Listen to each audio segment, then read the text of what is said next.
दोपहर के 1:30 बज रहे थे। देवर लल्लू लाल अपने खेत से काम करके वापस घर आ चुका था। जब लल्लू लाल घर आया तो उसने सोचा कि क्यों ना मैं चलकर अपने हाथ पैर धो लेता हूँ। लेकिन उसे क्या पता था कि उसकी भाभी जहाँ पर वो हाथ पैर धोने की सोच रहा है वहीं पर वो नहा रही है। और अचानक लल्लू लाल सीधे बाथरूम में पहुंच गया और जब वो बाथरूम में पहुंचा तो उसने देखा कि उसकी भाभी बिना वस्त्र के नहा रही है। और इतना सारा नजारा देखने के बाद लल्लू लाल के मन में अलग तरीके से लड्डू फूटने लगा और फिर वो कुछ देर तक अपनी भाभी को देखता रहा। लेकिन उसकी भाभी ने जैसे ही देखा कि उसका देवर लल्लू लाल बाथरूम में पहुंच गया है तो फिर उसने अपने कपड़े संभालना शुरू कर दिया और चुपचाप वहां से भागते हुए घर में चली गई।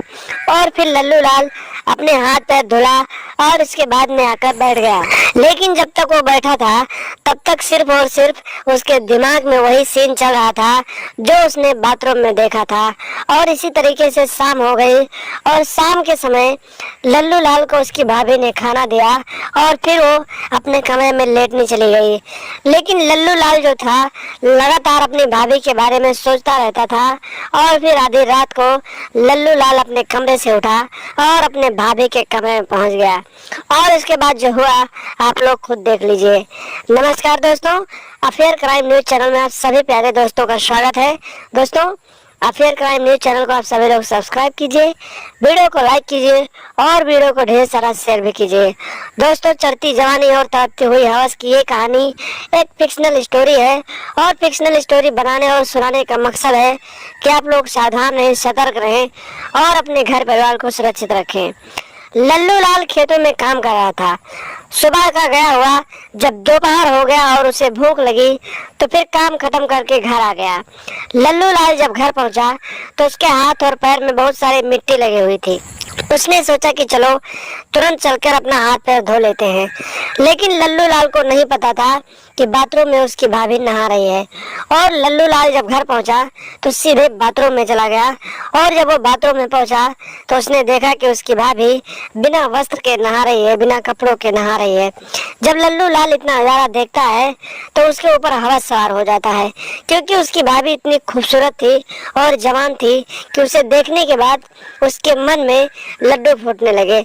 जैसे उसकी भाभी ने देखा कि लल्लू लाल ने उसे देख लिया है तो फिर वो अपने कपड़े संभालने लगी और वहां से जाकर घर में चली गई। लल्लू लाल वहां अपना हाथ पैर धुलता है, लेकिन उसके दिमाग में सिर्फ वही सीन चल रहा होता है जो उसने देखा होता है।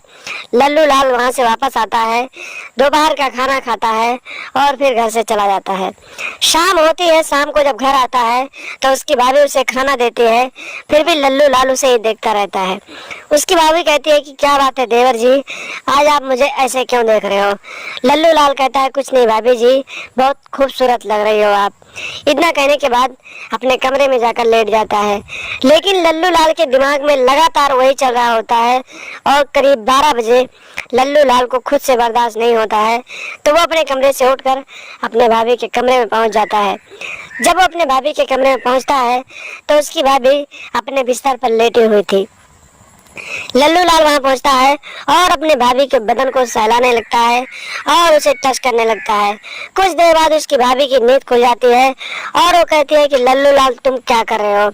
लल्लू लाल कहता है कि भाभी तुम बेहद ही खूबसूरत हो और जवान हो, भैया इतने दिनों से घर नहीं रहते हैं, क्या तुम्हारा प्यार करने का मन नहीं करता है? उसकी भाभी कुछ नहीं बोलती है और लल्लू लाल जबरदस्ती अपनी भाभी के साथ प्यार करने लगता है। कुछ देर तक उसकी भाभी मना करती है, विरोध करती है, लेकिन कुछ देर बाद उसे भी अच्छा लगने लगता है क्योंकि उसका पति घर नहीं रहता है। तो धीरे धीरे वो भी अपने देवर की बाहों में नागिन की तरह समा जाती है और लिपट जाती है और दोनों नाग और नागिन की तरह लिपट कर प्यार वाली बातें करने लगते हैं। और इसी तरीके से देवर और भाभी रोज का ये समय बना लेते हैं और रोज रात को दोनों एक दूसरे के साथ नागिन डांस करते हैं। तो दोस्तों, सावधान रहें, सतर्क रहें और अपने घर परिवार को सुरक्षित रखें, उनसे दूरी ना बनाएं, क्योंकि दूर रहेंगे तो आपके घर परिवार में भी ऐसी स्थिति आ सकती है। तो इसीलिए आप लोग सावधान रहें, सतर्क रहें। चैनल पर नए हैं तो सब्सक्राइब कर लें और हमेशा देखते रहें अफेयर क्राइम न्यूज।